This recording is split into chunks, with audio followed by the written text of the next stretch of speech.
बड़े भाई ने घबराते हुए पूछा, बाहर कौन है? बाहर से कोई जवाब नहीं आया। दोनों भाई सहम कर एक दूसरे को देखने लगे। छोटा भाई डर के मारे बड़े भाई से चिपक गया। फिर से दरवाजे पर जोर से दस्तक हुई। डर और घबराहट से दोनों भाई जोर से चिल्ला पड़े, अम्मी, अम्मी बाहर कौन है? लेकिन माँ की तरफ से फिर भी कोई जवाब नहीं आया। इस बार दरवाजे पर खटखटाने के साथ कोई भारी चीज घसीटने जैसी आवाज भी सुनाई दी। दोनों भाई डर गए। उन्हें पता था कि अगर कोई रिश्तेदार, परिवार का कोई बड़ा या पड़ोसी घर पर आता तो वो हमेशा सलाम करता, लेकिन यहाँ सब कुछ उल्टा हो रहा था। बड़े भाई ने छोटे भाई को और कसकर गले लगाते हुए कहा, मुझे समझ नहीं आ रहा ये क्या हो रहा है। अम्मी भी कुछ बोल नहीं रही हैं। डरते डरते दोनों भाई दरवाजे के पास गए। जैसे ही वे वहां पहुंचे, बाहर से फिर से जोर से खटखटाने की आवाज आई। दोनों भाई घबराकर थोड़े पीछे हट गए। फिर जोर से चिल्लाकर पूछा, कौन है दरवाजे पर? बाहर से आवाज आई, मैं दर्जी हूं, दरवाज़ा खोलो। दोनों भाई हैरान रह गए। उन्होंने पूछा, दर्जी, आप यहाँ क्यों? बाहर से फिर आवाज आई, हाँ, मैं दर्जी हूं, दरवाज़ा खोलो, मैं तुम्हारे लिए नए कपड़े लेकर आया हूं, उन्हें ले लो। जैसे ही ये सुना, दोनों भाइयों ने जल्दी से दरवाजे की कुंडी खोली। सामने एक आदमी खड़ा था, नए कपड़ों की गठरी के साथ। दोनों भाई एक पल के लिए सन्न रह गए। दर्जी ने कपड़े उनकी ओर बढ़ाए। बड़े भाई ने झटपट सारे कपड़े अपने हाथों में ले लिए और छोटे भाई का हाथ पकड़कर तेजी से दौड़ते हुए माँ के पास पहुंचा। उधर माँ अब भी संभल नहीं पाई थीं। उनकी आंखों से आंसू रुकने का नाम नहीं ले रहे थे।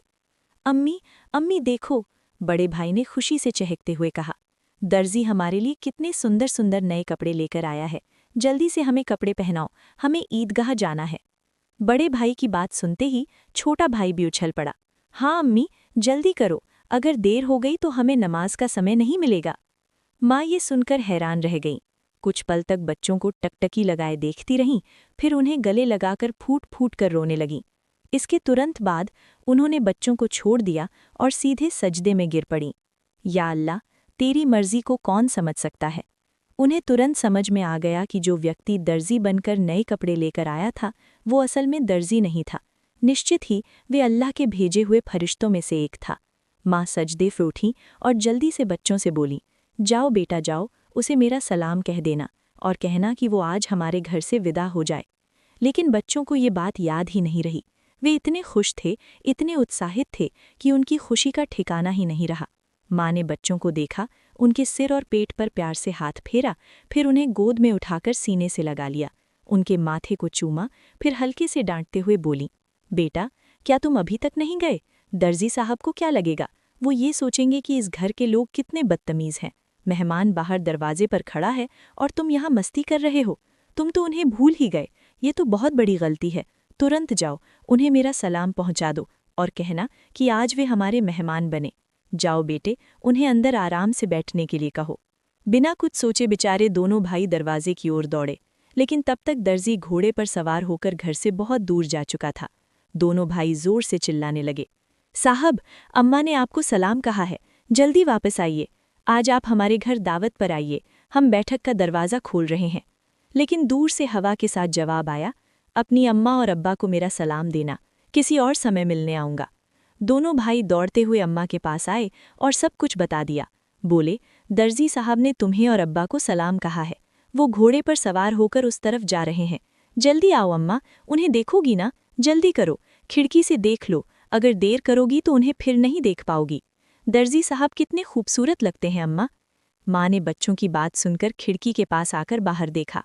उन्होंने देखा कि एक अद्भुत पुरुष दिखाई दे रहा था। वो आकाश की ओर उड़ते जा रहे थे। उनके शरीर की चमक चारों ओर फैली हुई थी। उनकी रोशनी सूरज की किरणों को भी फीका कर रही थी। माँ स्तब्ध होकर ये दृश्य देख रही थी। अचानक वो दिव्य पुरुष अपने घोड़े समेत कहीं अदृश्य हो गए। अब उन्हें और नहीं देखा जा सकता था। इतने में दोनों भाई जोर से चिल्लाए, अम्मा, अम्मा देखो, वो रहे अब्बा, दूर से आ रहे हैं। माँ ने बच्चों को अपने साथ कमरे में ले गईं और उन्हें नए कपड़े पहनाने लगीं।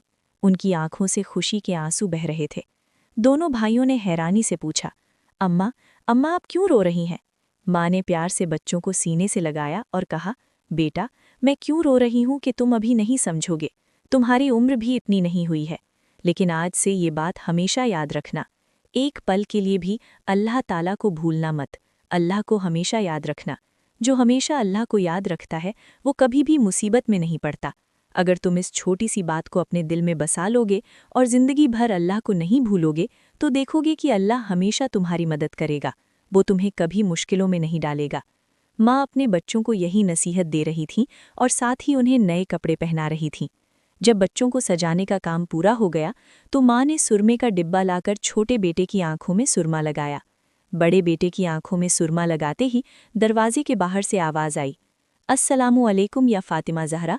अंदर से हज़रत फातिमा रिजवाना ने जवाब दिया, वालेकुम सलाम या अली करीम। छोटा बेटा तेज़ी से दौड़कर बाहर गया और खुश होकर चिल्लाने लगा, अब्बा आ गए, अब्बा आ गए। बड़ा बेटा भी बाहर जाने ही वाला था, लेकिन माँ ने उसे रोक लिया क्योंकि उसकी आंखों में सुरमा लगाना अभी बाकी था। माँ ने थोड़ा गुस्से में कहा, बैठो बैठो, पहले सुरमा लग जाने दो। इतने में छोटा भाई अपने अब्बा का हाथ पकड़कर अंदर ले आया। तब तक बड़े भाई की आंखों में भी सुरमा लग चुका था। दोनों बेटों को देखकर अब्बा हैरान रह गए और बोले, ये क्या, इतने सुंदर कपड़े, ये कहाँ से आए? फिर दोनों भाई अपनी माँ और अब्बा से लिपट गए और खुशी जताने लगे। हज़रत फातिमा ने बच्चों की आवाज़ शांत कराते हुए हज़रत अली को पूरी घटना सुनाई। हज़रत अली ये सब सुनकर सजदे में गिर गए और दुआ में कहने लगे, ए अल्लाह, तेरे लिए कुछ भी असंभव नहीं है। तू महान है, तू अजीम है, तू रहमत वाला और सर्वशक्तिमान है। फिर सजदे से उठकर उन्होंने हज़रत फातिमा रिजवाना से पूछा, जो दर्जी बनकर बच्चों के लिए कपड़े लाया था, क्या तुमने उसे पहचाना? क्या तुमने जान लिया कि वो कौन थे? हज़रत फातिमा रिजवाना ने कहा, नहीं, लेकिन इतना यकीन है कि वो अल्लाह के भेजे हुए कोई फरिश्ते थे, इसमें कोई शक नहीं। फिर भी ये मेरी अपनी धारणा, राय है। हज़रत अली रिजवाना ने कहा, हाँ, तुमने सही कहा, ये अल्लाह की महानता है। वो कोई और नहीं बल्कि हज़रत जिब्राइल अलैहिस्सलाम थे। ये सुनते ही हज़रत फातिमा की ज़ुबान से अचानक ज़ोर से निकला, अल्लाहु अकबर। ये कहते हुए वे सजदे में गिर गईं। उन्हें देखकर हज़रत हसन और हज़रत हुसैन भी सजदे में गिर गए। अगर आपको हमारी ये वीडियो अच्छी लगी हो तो दूसरों तक सदकाए ज़िया के तौर पर शेयर ज़रूर करें। लाइक, सब्सक्राइब और शेयर करना भी ना भूलें। हम आपसे फिर मिलेंगे एक नई वीडियो के साथ।